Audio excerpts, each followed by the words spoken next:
Hello everyone, today I would like to show you all how to change Apple Watch face order. Let's have a look. By watching this video, you can learn how to keep your Apple Watch face organized and how to remove any watch face that you don't use. To change your Apple Watch face order, first open Watch app on your iPhone. Beside My Faces, tap Edit. Tap and hold the three lines to the right of the face to lift it. While still holding, you can move it up or down to the list to change its position.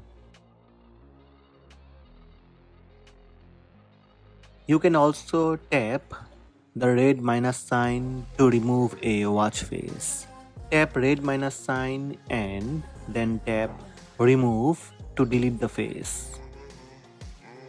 Tap done in the upper right corner when you are finished. That's it. These are the steps to change Apple Watch face order. Hope this video helped you. Please subscribe my channel by tap subscribe button.